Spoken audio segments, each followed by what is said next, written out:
Miguel, starting with you, just maybe an extension in terms of disappointment, just the length of it, the duration of it, as well as the technical part of it. You did mention that Coach Steve from this side was staying in Kennedy, but from the coaching side, he will be bringing in his own soldiers to be backing in this space. And also, then from the coaching side, just when you approach, for example, for this position, how much do you have to do sort of your reflection, especially from the last season semi-final? Did you look at Sundowns' position and that made you sort of decide that this is a sort of a team that I can go into? I'm here from New South Africa. Sorry, before you leave the mic, can you just, the beginning of your question, you said reflection? Or the duration of the contract? Yes, duration. Okay.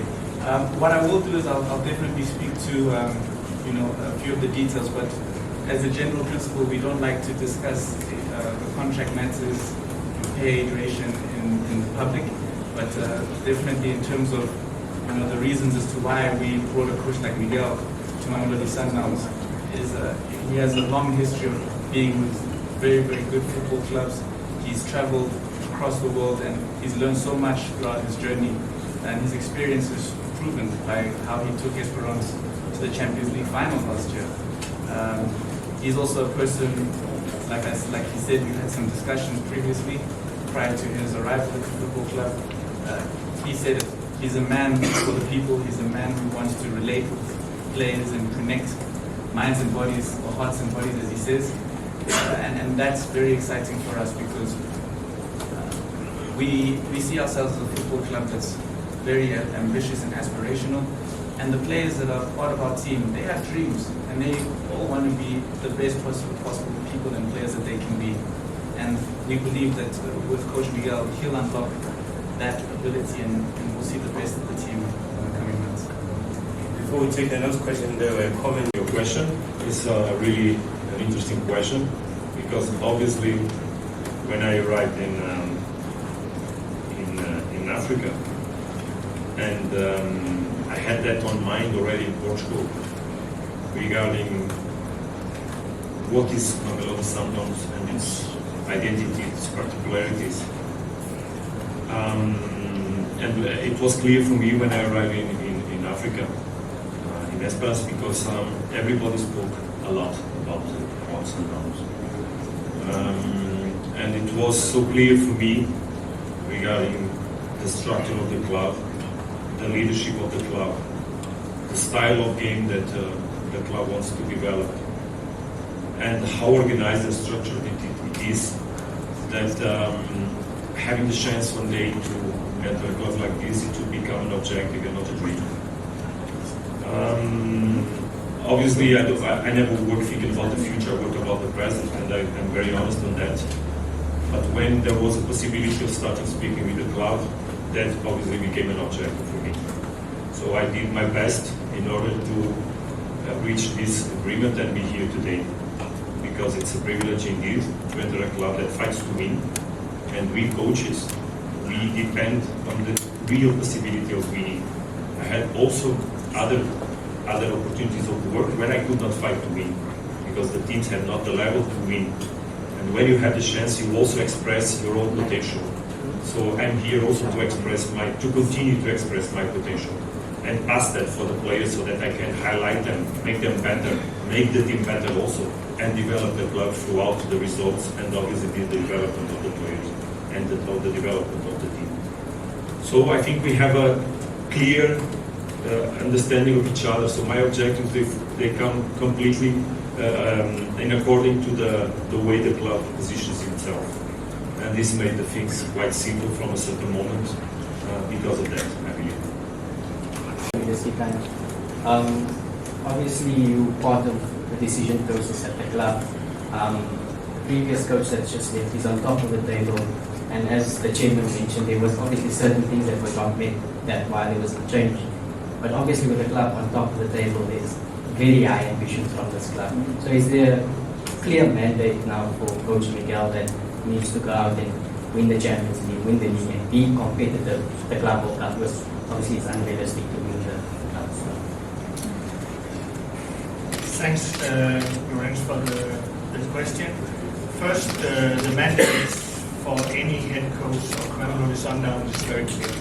It is to win whatever competition we are taking part of. If that's a possibility for the Club World Cup, I would let other people make that evaluation. But in general, that's the mandate for all coaches all head coaches in Mamelodi Sundowns, and it's also the mandate for Coach Miguel.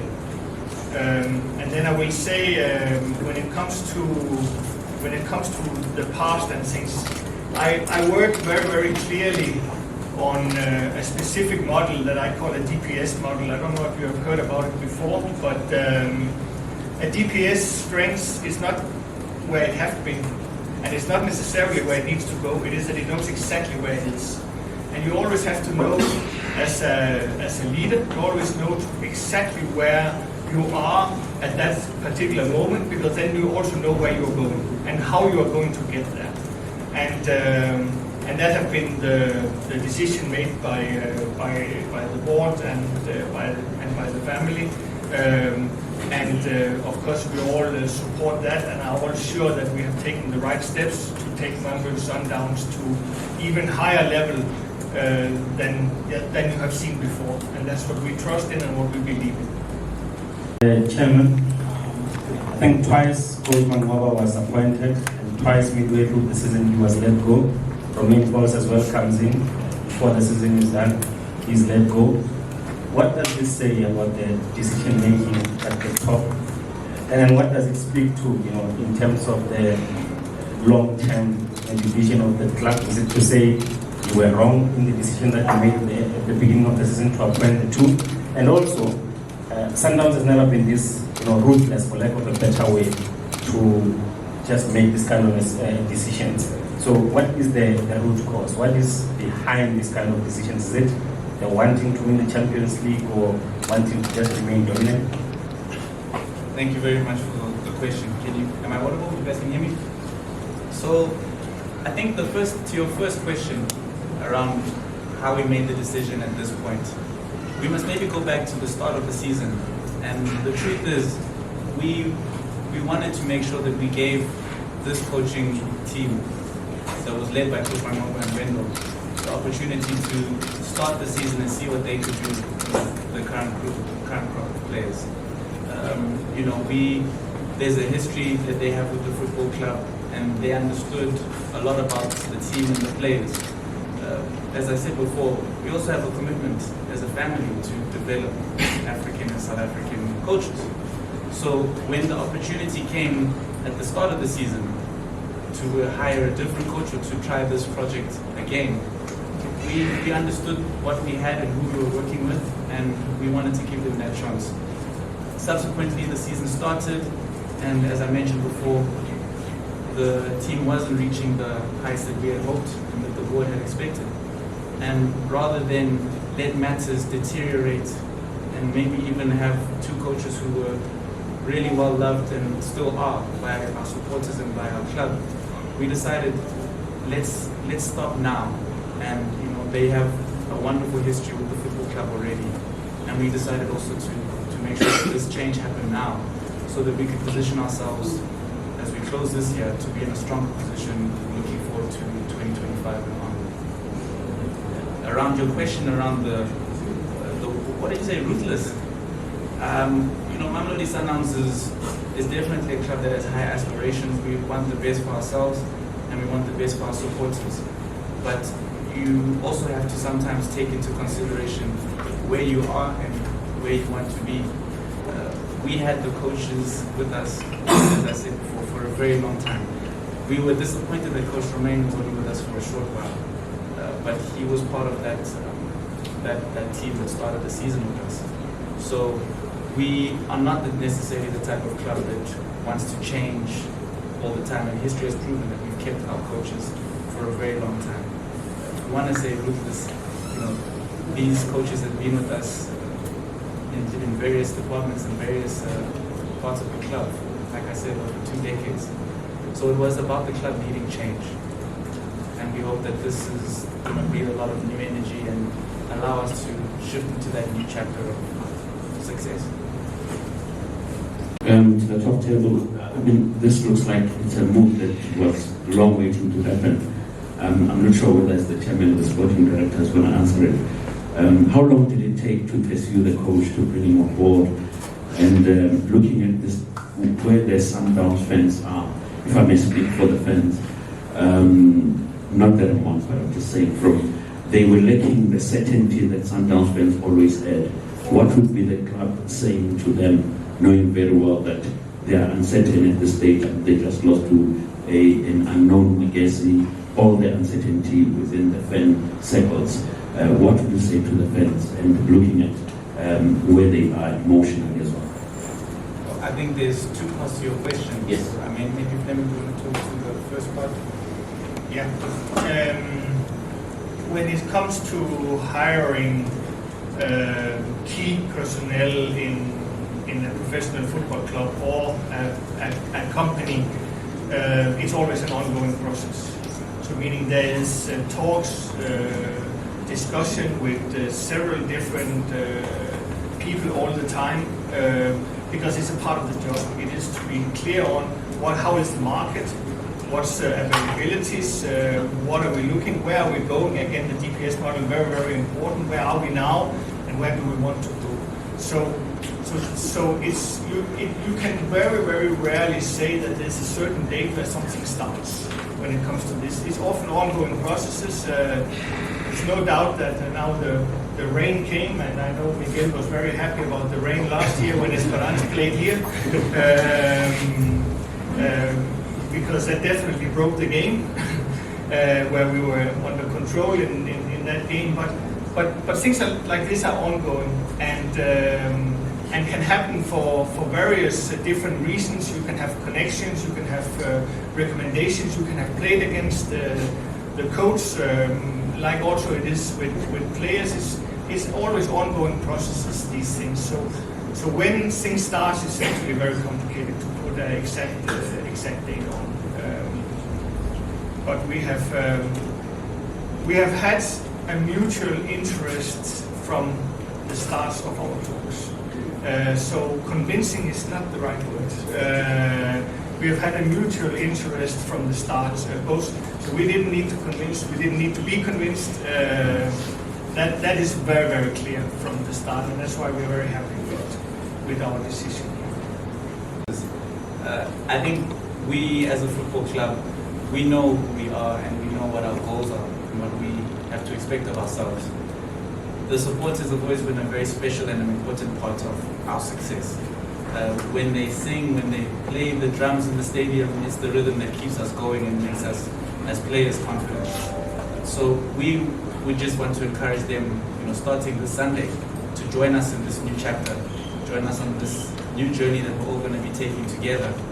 Because we are one family, one team. And I think it's going to be a wonderful journey if we're all in this together.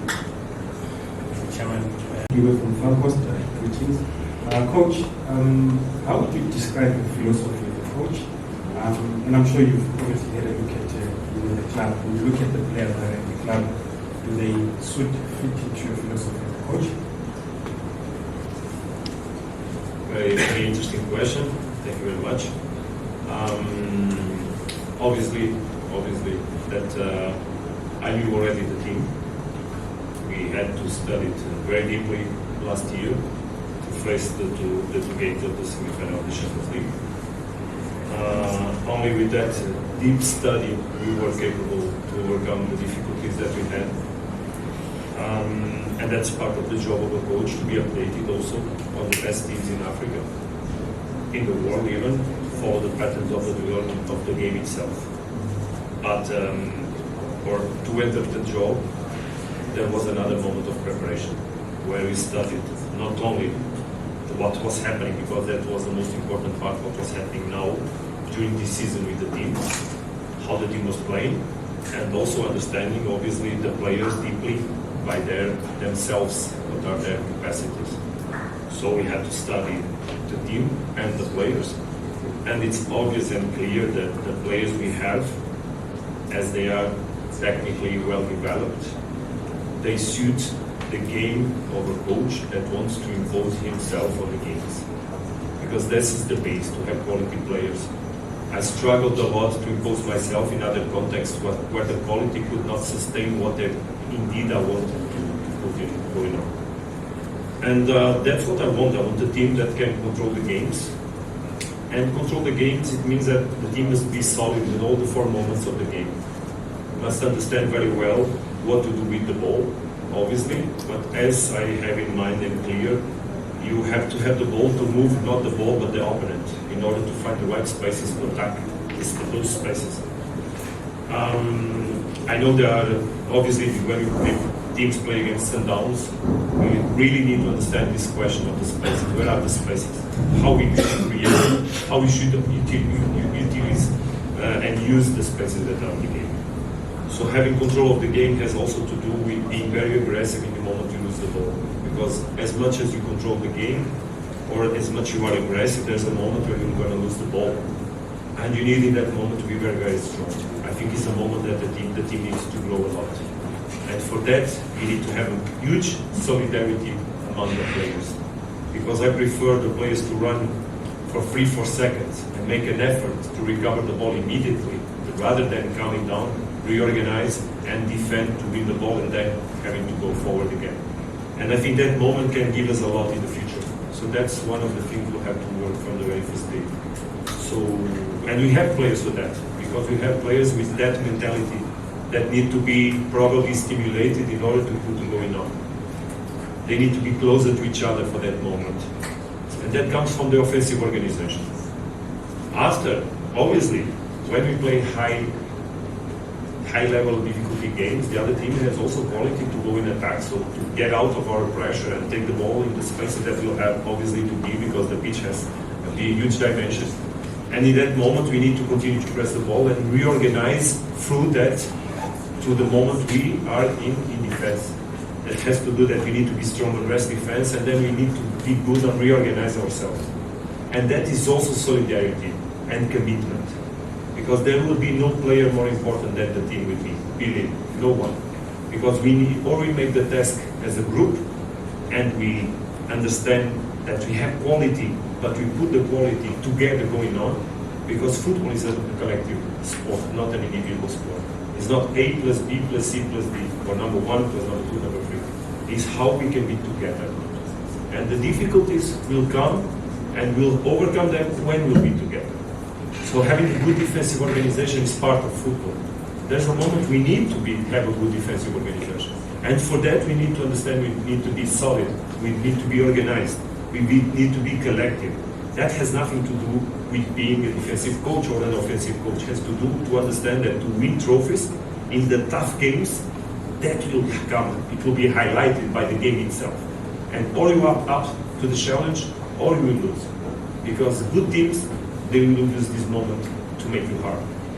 And we need to prepare, obviously, for tomorrow. We need to prepare for next game. But we'll work for the future. And working for the future is working, obviously, for the top games, top challenges, where the decision will be made. And when the decisions will come, we'll have to win as a team. After, we need to be strong also, obviously, on the moment that nowadays with the team that will play against, some teams that will play against, we need to use the moment of the counter-attack. So we need to understand, are there spaces for us to immediately counter-attack, to harm the opponent? Yes, let's use them. We have great players? Yes, we have. We have players that can get out of the pressure from the opponent? Yes, we have. We have even a goalkeeper that can help us a lot on that. So let's use the team for that. Let's use this moment of the game that can give us a lot. Because nowadays also every team is quite strong on defensive process, because teams nowadays they organize themselves to avoid, and with a lot of players on that moment, even defending with lines of 6, as we saw in the championship in last games, several. We need to be strong on this moment also. So we need to be strong on the 4 moments, and we need also to be, I believe, more strong on standards, on set pieces. Because set pieces are also a very important moment of the game. We need to highlight them also. We need to make more goals from set pieces. We need to work on this a lot. But work is time. And time you win by winning games. And that's what we want. Start winning the next one, and the next one, and the next one. And continue to develop this mentality. And to win, you don't win on the day of the game. You win on the first day of the week, on the first training of the week. And this is the spirit I'm going to bring to the club. There's no time for, there's time for good ambience. There's time for ludic moments. There's time to have pleasure on the training sessions, from the beginning to the end. But pleasure is make the things well. Because I believe that the true winners, they don't come from perfection. They come from consistency. Because not because today you train good. It's because every day you make the best in order to train good. And like that you become better. So this is the spirit we need to have. This is the spirit I believe on. And this is what I want for me and for myself and for my players. I really leave a message strong for them. We need to be ambitious. But ambitious is not something you say, it's something you show, it's an attitude. And no one destroys, no one kills an attitude. No one, it's impossible. That's how also I see the biggest team in the world to be. By developing a strong attitude collectively. That comes from the heart and the mind of each of the person. So we need to conquer the person, the people themselves. And after we'll conquer the players for sure. Because I believe they will believe in us. I believe we're going to put something going on that will give them pleasure. And players will follow the leader if they also feel pleasure in what they do. That's what I want from my players. That's what I want from all the staff around us.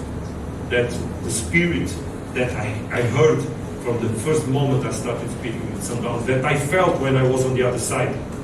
The spirit that you gave to me, I will never forget the press conference after the semi-final Champions League, when I entered the press conference. Because you have spirit, you have values. You applaud me in that moment. And I felt such privilege to be facing journalists that really had a human attitude. And you are human. That's what I want from my players. I want to take their human part. Because football, it will flow. It will flow. It will come from them. That's the job, that's the task. So I hear you speaking about Sunday with the coach and the work permit by then to be on the bench or will be watching from play. We are already clear on work permit and every permission that we need. Everything is cleared from a legal perspective. Mark Times. Manorba's exit brings to an end an era of the coaching staff of the 2016 Champions League victory. Pitso, Rolani Manorba, who in various forms as head coach or co-coaches have had the most successful period in Sundowns history. A word on the big step of moving away from that succession that there has been. And a second part to that question on Coach Miguel, who's held in high respect, I know, across the continent and reached the Champions League final. You'll correct me if I'm wrong, a lot of us are using Google here. But, I believe it's one trophy and one league title. You spoke of the standards of the club, and we know Sundowns covers the Champions League most, and of course the league. Was that a concern for the club, and what was it that overrode that concern with your decision? Thank you. Thanks for the question, Mark. I think it's a good question to speak around, and actually it's well noted that this now marks a change in that Champions League setup. What we must never be is slaves to our history. You know, we need to celebrate it. We need to make sure that it's something that drives us forward. But you know, as a football club with 54 years of heritage and existence, we always have to keep striving to grow and adapt and find new ways to achieve our dreams and desires. We will forever, you know, hold all the players and coaches that were part of that special moment in the club's history. But we need to, and we needed to, and we made this decision based on that need, to change and redirect the focus of the club now. No longer looking at the past, but looking forward and using the past as a motivator. Coach Miguel's his CV, if we can say, it's one that I think it's better spoken than read. If you had chances to speak with the coach about his experiences in Rio Ave, or you know, when he was working in France at Nantes, or when he was at Shakhtar Donetsk, you understand how much he learns and how much he developed, and the challenges and the improvements and changes he made to those teams. As he said before, not necessarily, and with all due respect to all the teams that he coached, but he didn't necessarily have all the tools that he would have hoped to have, let's say that. Now, I don't believe that Mamelodi Sundowns is a complete club. We definitely have wonderful people, special players, special coaches and staff that make us who we are.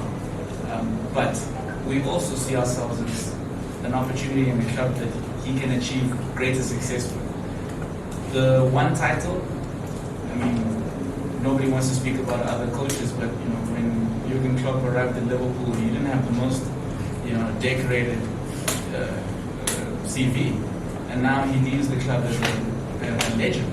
I think all masters and all legends start somewhere, right? And so we hope that this is the place that he starts to write his own legend at Mamelodi Sundowns. And we as a board and the technical team and the club, and of course with the support of our wonderful fans, we'll all be in this journey together. Can I give a word about this? It's really interesting, this discussion, because we live in a society and we live in a sport where people judge the CVs by the trophies. But sometimes they forget that in order to win, not only you need to be in the context where you can truly fight to win, but also sometimes you are in context where winning is not really getting trophies. For example, I have four finals of big competitions clubs. We won 0. I'm speaking about Youth League Under-19 in Shakhtar Donetsk. I'm speaking about Europa League with Braga. I'm speaking about final of Champions League with Esperance. My God, being on those finals is so big trophy that when you look at my CV, don't judge because we lost that game. Judge it because we won to arrive there.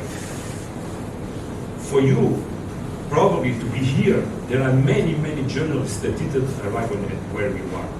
And probably you are not on the best TV channel or on the best journal, but you are there because no one gave you still the opportunity. I waited 1.5 years without work to enter a club where I had a chance to put a trophy, because I know how society it is. And society judges you also by the trophies. So I wanted to enter a club where I could win.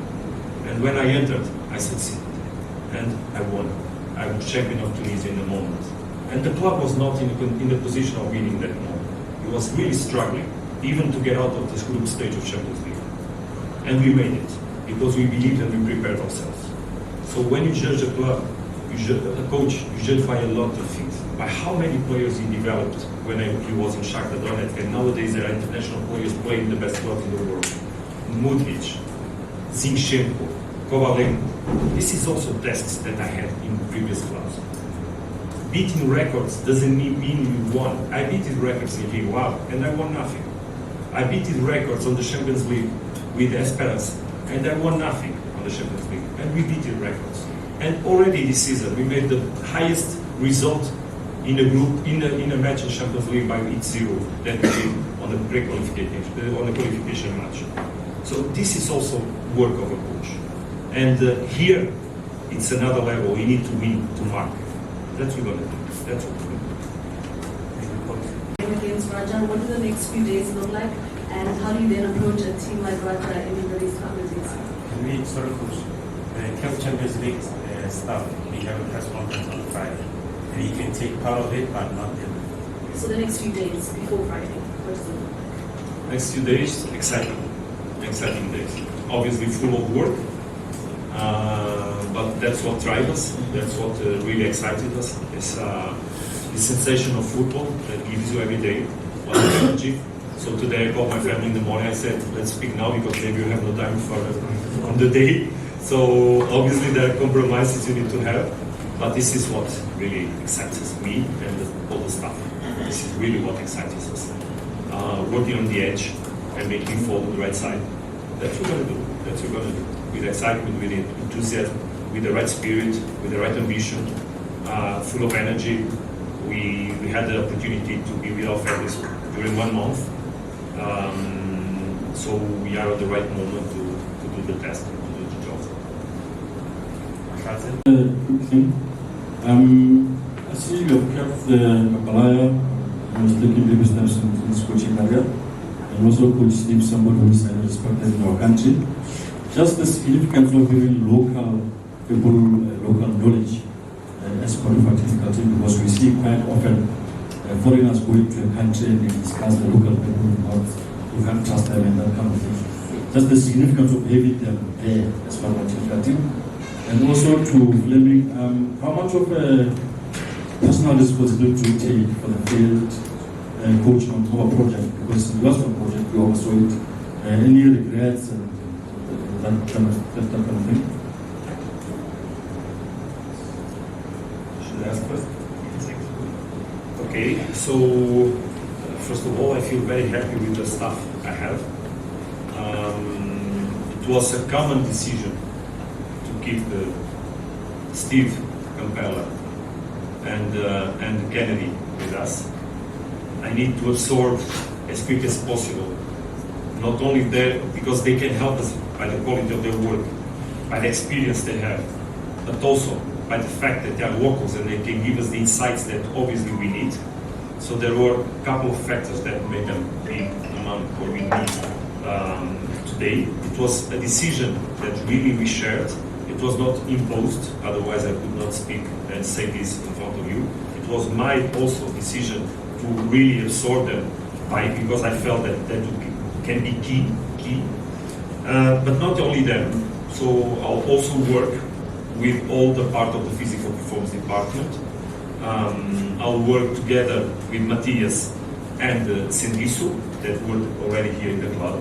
I will work with all the analysis department, so they will be also kept to work with me. I will work with all the medical department, and I will work with all the equipments, all the people from management. I will work with everyone. I'm very easygoing on relations. I'm demanding, but that doesn't mean that I don't smile, that I don't have, and I don't create ambience. And we want to perform also. We want to perform. I will develop myself with them, they will develop with me. What I need is open-minded people, because I'm here to help, just be one more, not to be the boss, whatever. It's not my attitude. I will lead. I will lead because I will give the example. I will lead because I motivate people. I will lead because they will believe in me. And together, because I believe on them, for sure we will arrive where we want to be. Because we are, in my humble opinion, in a much better place now than we were 5 months ago. So I don't see it like that. I don't consider the past few months and the journey we have had as a failure, not at all. And when it comes to responsibility in this football club is a collective. It's always collective efforts. We bring a lot of different knowledge and opinions and recommendations to the table, and then in general decisions of this magnitude is taken by the board. That is how this club works. And I know there have been talks earlier about, no, Flemming did this and Flemming did that, but it doesn't work like that in this football club. You underestimate the club a lot if you think that. The club is much bigger than that.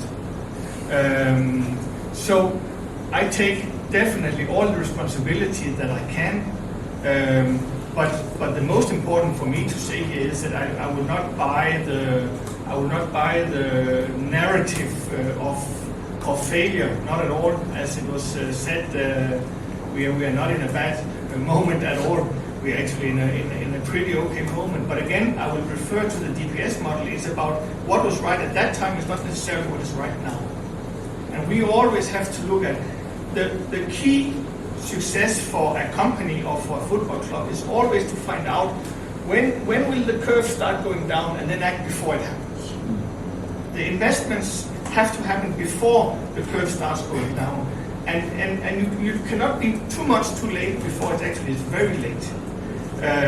So I don't see it like that, and I don't see the narrative like that. So I think we are in a considerably better place. And I'll give a lot of credit to the coaching team that have been before, because we are in a significantly better place than we were 5-6 months ago. I'm 100% sure of that. Could you take us through other individuals on the coaching staff and what they bring to the table? So, with all pleasure, and thank you for that opportunity. I have all the pleasure to present my staff. Starting by Fabio Fernandes. He's my stand-up, please, Fabio.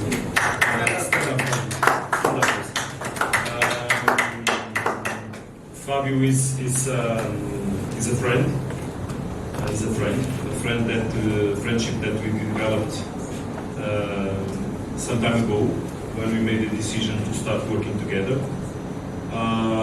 He had really the spirit to follow me on my decisions, even in the moment I was not working, that I decided to wait for the right opportunity.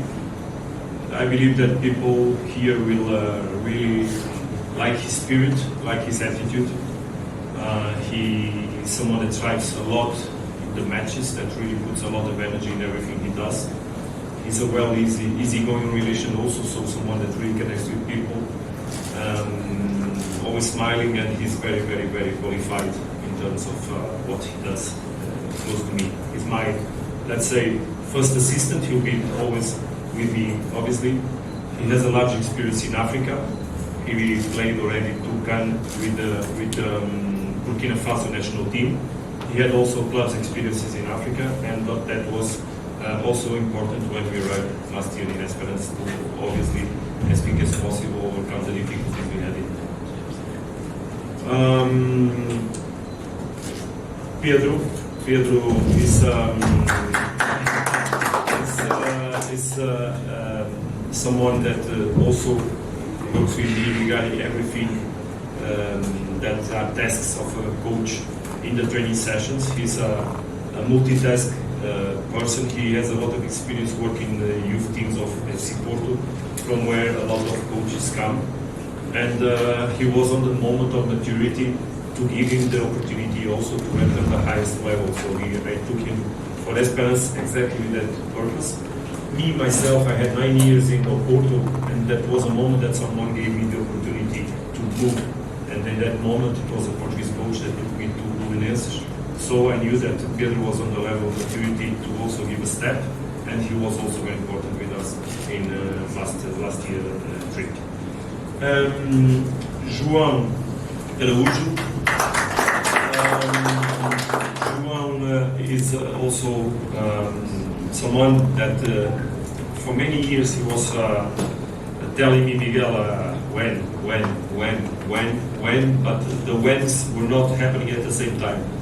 So we could not join ourselves in the journey of football before, but we shared a lot during the period that we were not working together, because he had experiences in several teams with a few coaches in Portugal, and he wasn't working the last years in the highest level before joining me in Esperance. Working in Braga, and Sporting Club of Braga is now one of the best organized clubs in Portugal, and he was on the department of analysis. He's a mind that reads, works on the game, helps me on also preparing the work on not only analyzing the opponents and our own game, but also on the help that he gives me to the strategical preparation of the matches.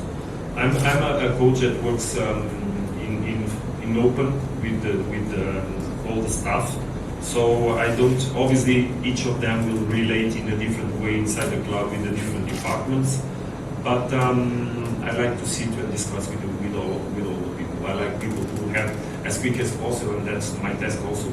So that we can think, because this task is not only a task of the players, or to do with the players, put everybody to think the same things at the same time. I need also to put the coaches to think the same things at the same time. And that's why I also like always to work in a context of sharing, of democracy, let's say, so that everybody can give his best. That's my objective also. So that's basically the characteristics, I think, in a brief presentation, and thank you again for that opportunity. Last question. To the sporting director, what about the profile of Coach Miguel makes him the right fit for the club, and are there any elements of how the team set up under Coach Robert that was not pleasing to the club's hierarchy? And her coach, you played Sundowns, like you say, you've seen the players that they have.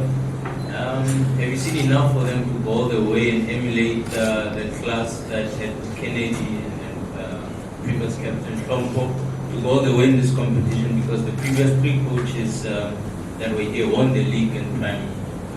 The biggest parameter for you, you don't need me to tell you that will be the Champions League, basically. And to the chairman, how much did the loss to Magesi sort of like influence the club to sort of look in a new direction? Because the coach already has his papers already. So clearly, the club has been considering this so far. I think I will start when we discuss and talk football with Coach Miguel. There's a clear sign of what he stands for as a coach is also what we stand for as a club. Appointing coaches in Mamelodi Sundowns would always be based on the playing style and the philosophy and the way Sundowns wants to play football. So we will not appoint a coach that doesn't work into that style of football. Then it's also a question of developing it. And with some of of course, we have done a lot of research in this. This is a big decision for Mamelodi Sundowns, and we don't jump into that with closed eyes. We have done a lot of research and a lot of talks on this. And if you go back and see, for me, one of the most exciting teams you have in Europe as Celta Vigo is a top team with Iago Aspas at that time and very, very good football players, and see how they were playing football. And you will understand and you will see the similarities when it comes to that. And I can do that when I go to the different teams. When you take a team like Leeuwarden, who have it's suburban to Porto at the coast, up in the north of Portugal, who have maybe the 12th biggest budget in Portuguese football and making them a solid number 5. But playing football like the way you will again see similarities to the way Sundowns plays football. So there's so many things that's convinced us that this was the right decision on it. And yes, I saw all Esperance's game last year because we were playing them, and I do my research when we were playing the teams because I also have to be able to talk football with the analysts and the coaches and things, So I saw all their games, and again, I can see what Miguel was trying to do in Esperance. Not that it was. I'm also pretty sure he would agree with me that he didn't finish that, on where he would like to take the team. But again, a lot of similarities. And I remember, Chairman, when we were playing the first semi-final, I said to the Chairman, look, this is going to be difficult, but this is a well-structured, organized team that plays a good type of football. So we're going to struggle in these two games. It will be difficult for us. And we did struggle in the game. So when it comes to that, the fit is for us very, very good when it comes to the way of playing football, and there we are definitely aligned. But also everything has to develop. If you're standing still, you're going backwards in modern football, and everything has to develop.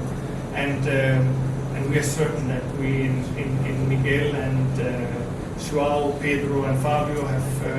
Together with Kennedy and with Steve and with all our analysts, and we have a very, very strong setup. And we are very confident that we can take Mamelodi Sundowns to the heights that we all want and the trophies we all want. So that was the decision for bringing in this coaching team. Coach Miguel, question for you. Going all the way, the current team, have you seen enough for them to go all the way? Because you be judged by the Champions League. I believe a coach is under judgment every day. That's how the business of football regards the work of the coach. What I feel is important is that the coach doesn't lose the sense of where he's going. What I mean is, I don't look the future long term. I look every day. That's how I establish consistency. I know the challenges ahead of me. I know the level of opponents we have ahead to play against. But if my focus is on next month, probably I will not arrive there. What I mean is that all a coach believes that he's looking for the present and working for the next game with a full energy and full commitment, that he will be able to develop himself, the team, the players for the challenge that we have ahead. I never forget one experience I had. That time I was assistant coach. Because I was assistant coach for many years on two or three coaches. But that, thank God, also they made a very good job, so I also profit from that. I never forget once we had a game, and we managed the game in order to think about the following one. And the president, in the end, we made a draw. And the president, in the end, he opened the door of the locker room, our locker room, coach's locker room, and he put the head inside and said, "Hey, in this club, what do you think about the next game? Or probably you will not be there for the following one." That shaped my attitude regarding football. Clear. Focus on every day. Focus in this hour. Focus on this moment. Give your best. Otherwise, one day probably regret why I didn't give my best, expecting to leave something for the future. That's also the attitude I put on my assistants. Focus on today, because tomorrow will be better. If we succeed today, there's always something better. That's how we arrive here. Because it was possible to arrive here. But it was only possible because during 1 year, we thought about nothing else rather than football. Rather than football. With sacrifices for the families, with sacrifices from ourselves, with a lot of sacrifices, but a lot of pleasure at the same time, because we love what we do. And that put us in this moment of privilege that we are living now. So now what we want is to establish ourselves here, is to bring this attitude also, keep this insight, keep this energy, because here we want to succeed so much, that one day we'll have more trophies, we'll have a legacy, we'll be part of the heritage, and one day we'll be so happy to remember me, like people nowadays in Tunis, because I left the club with big compliments from everybody. There was a decision common that we took together, because it was a moment to separate ourselves because of some questions of ideology, not because we were not happy with each other. And the moments are exactly like that. There's a moments where people need to separate because they want to make different paths. And with no regrets, with the pleasure of people coming every day, every moment. That's how we leave doors and most of all relations open for the future, because I love to have and to keep good relations. So that's what we're going to do here. Probably made the club to look at a different direction because clearly you guys got everything sorted with the papers of the coach. It means this appointment was not made, there was consideration basically behind the appointment and probably what time behind it. There's always consideration in serious appointments like changing the coaching staff at the club. But it certainly wasn't the Magezi game that made the decider. The Magezi game it was magic for most, but tragic for us. Right? It was definitely something that you look back on, and for the football club, somebody actually came up to me at the end of the game and he said, "This is why football's called the beautiful game." And it's tough to look at it from that perspective when you're on the receiving end of a Cinderella story like that. But what I do understand and what I know is that performance probably inspired many amateur footballers, people in the lower leagues, coaches, to say that this is possible. And that's the magic of cup football. But back to your question, we started the season having given the coaching team the opportunity to take the reins and lead the club in the direction that they saw fit. And unfortunately, we started with a stumble, then we knocked out of MTN 8, then we had another unfortunate stumble with Uruguay, and there was just a series of games that we never really saw the consistency that we would hope. And the club wasn't trending in the direction that we knew the club should be. So the decision, it was one that was made after a compounding of many factors that led us to that point. And then we had to make it and make it fairly quickly so that we could put the coach and his team in the best position to see the rest of the season, the rest of the year out properly. Thank you, Chairman. That brings